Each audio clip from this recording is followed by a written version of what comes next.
온라인 생중계로 일단은 진행이 될 예정인데 네. 일단 어제 이제 IBK에서 일단은 장문의 레포트가 나왔습니다. 오. 예, 그래서 뭐 전부 다 한 120페이지 정도 되는 분량이라서 다 네. 읽어보진 못했는데 일단은 제 또 친구 네. 제미나이와 함께 제미나이에게 좀 정리를 해달라라고 네. 하니까 좀 간략하게 좀 이야기를 잘 해주더라고요.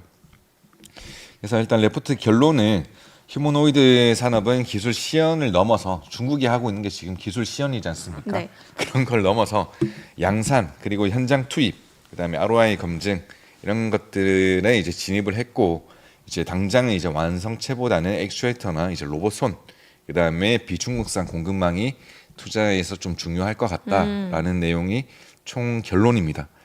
일단 액추에이터부터 살펴보면은 액추에이터가 이제 휴머노이드 로봇의 이제 원가의 가장 큰 비중을 차지를 합니다. 우리도 뭐 관절이 되게 많고 손가락 관절도 되게 많지만 그만큼 이제 관절이 중요해야 얘네들이 이제 움직일 수 있는 자유도나 이런 것들이 넓어지니까 되게 중요할 것 같고 특히 이제 로봇 손에 대해서 저희 손가락도 움직여 보시면 관절이 정말 많잖아요. 네. 그렇죠? 별의별 걸 다 할 수가 있는데 그렇죠.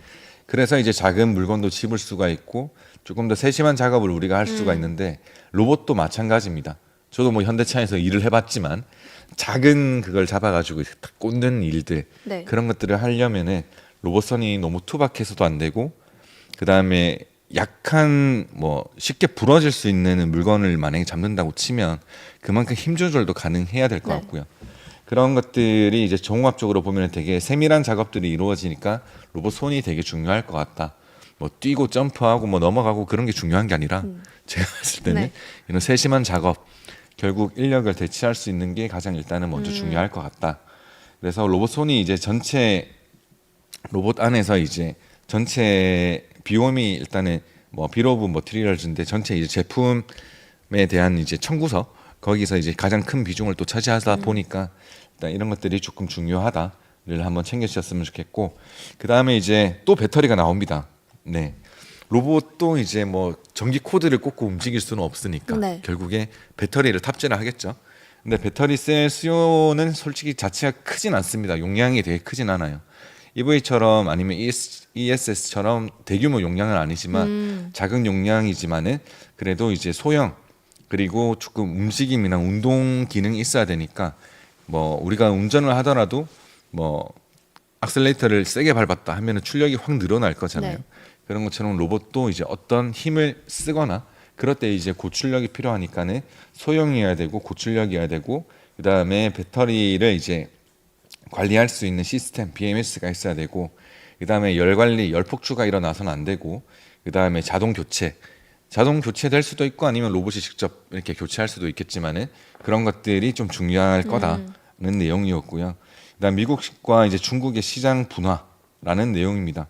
일단 중국은 저가를 양산을 하고 있고 미국은 이제 중국산을 배제하고 현지 생산 중심으로 이야기를 하고 있습니다.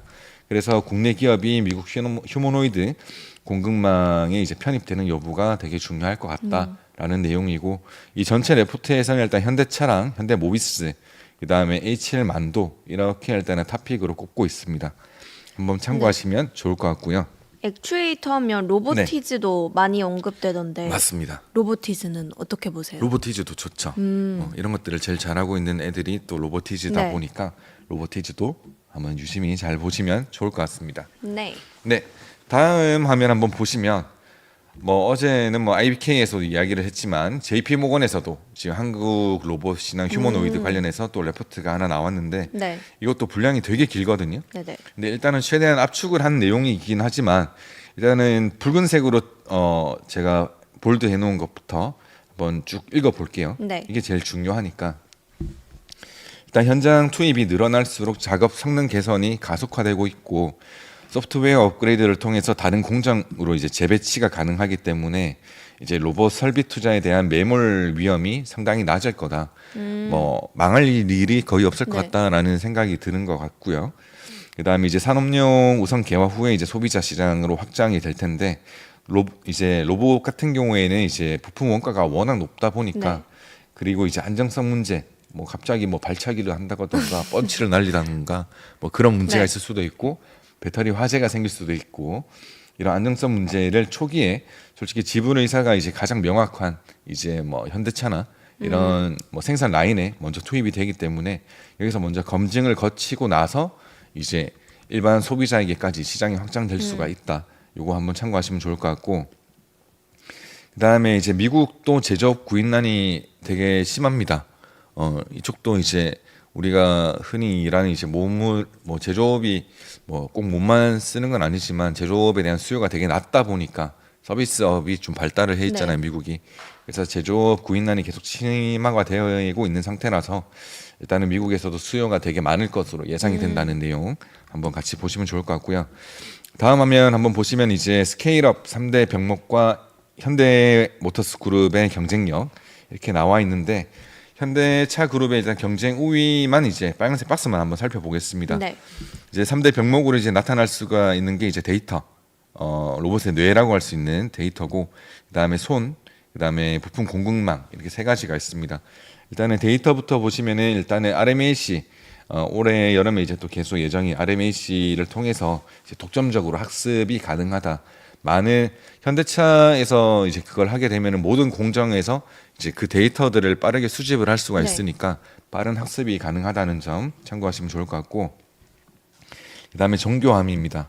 이제 초기에는 이제 머신 텐딩 그러니까 뭐 단순 그리퍼 뭐 이런 것들에 뭐 시간이 좀 들이겠지만은 추후에는 조금 더 정교한 부분까지 갈 수가 있다로 보시면 될 것 같고 그다음에 부품 공급망에서는 글로벌 완성차 양산 역량이 그리고 이제 기본 EV 부품 공급망을 이제 100% 활용할 수 있다는 점이 현대차 그룹의 가장 큰 메리트지 않나로 네. 꼽았습니다.